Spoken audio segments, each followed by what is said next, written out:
बिस्मिल्लाहिर्रहमानिर्रहीम। अस्सलाम वालेकुम स्टूडेंट्स।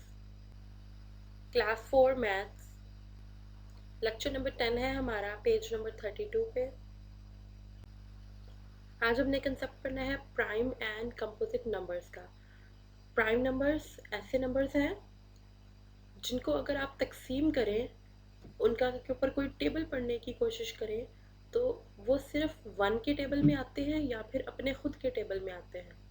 जैसे अगर हम 2 के डिजिट को ले लें तो 2 जो है वो सिर्फ 1 के टेबल में आता है, 1 2 ज़ा 2, और 2 सिर्फ खुद अपने टेबल में आता है, 2 1 ज़ा 2, और किसी भी टेबल के अंदर जो है वो 2 नहीं आता। तो 2 जो है वो एक प्राइम नंबर होगा। और दूसरा कंसेप्ट है हमारा कंपोजिट नंबर्स का। कंपोजिट नंबर ऐसे नंबर होते हैं जो 1 के टेबल में भी आते हैं, अपने खुद के टेबल में भी आते हैं और किसी और टेबल में भी आते हैं। जैसे फॉर एग्जांपल 6 जो है वो 6 1 ज़ा 6 अपने टेबल में भी आ गया, 1 6 ज़ा 6 1 के टेबल में भी आ गया, और 2 के टेबल में भी आ गया, 2 3 ज़ा 6 3 के टेबल में भी आ गया, 3 2 ज़ा 6। तो 6 जो है वो एक कंपोजिट नंबर होगा।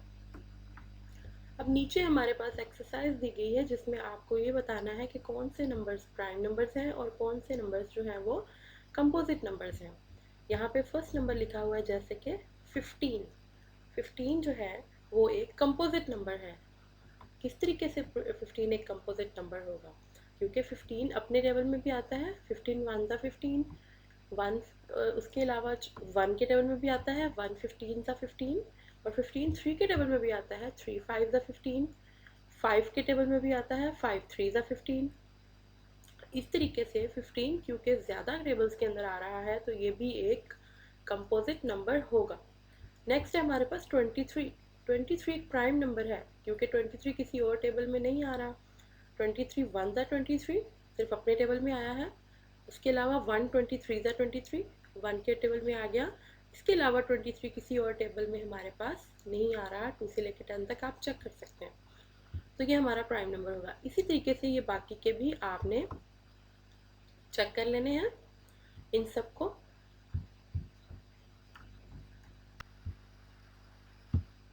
नेक्स्ट हमारे पास कंसेप्ट है प्राइम फैक्टराइजेशन का।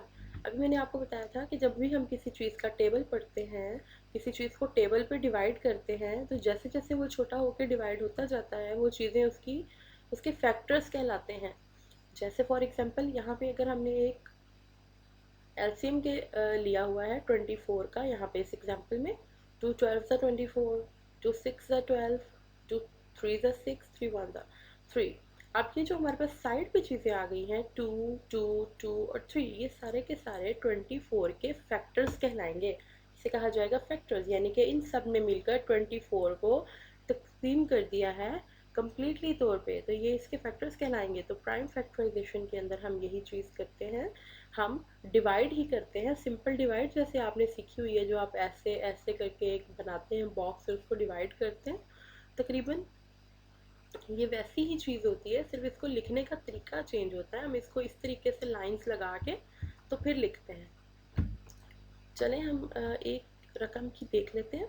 यहाँ से हम ये क्वेश्चन नंबर 5 लेते हैं और हम इसको हल करते हैं अपने तौर पे। ये हमने प्राइम फैक्टराइजेशन करना शुरू की 400 की, जो हमारे पास क्वेश्चन नंबर 5 था हमारी एक्सरसाइज के अंदर से। यहाँ पे हमने लिख दिया 400 और हमने एक लाइन लगाई।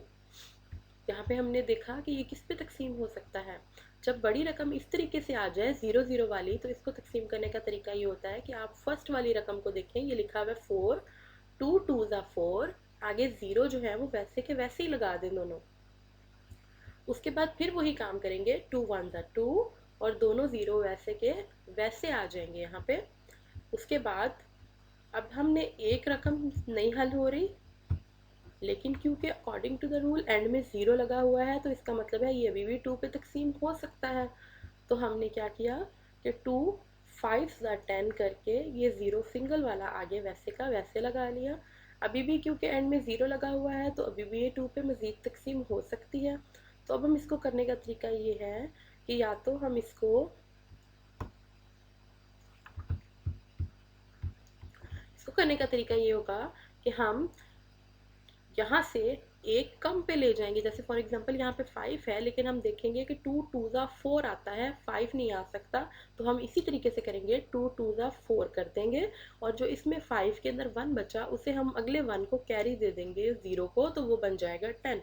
तो हमने 2 टू ज़ा 4 कर दिया, इसके साथ 0 के साथ मिलके वो 10 बन गया, 2 5 ज़ा 10 हो गया। तो 25 यहाँ पे हमारे पास आंसर आ गया, और हमारा ये फिर से तकसीम हो गया।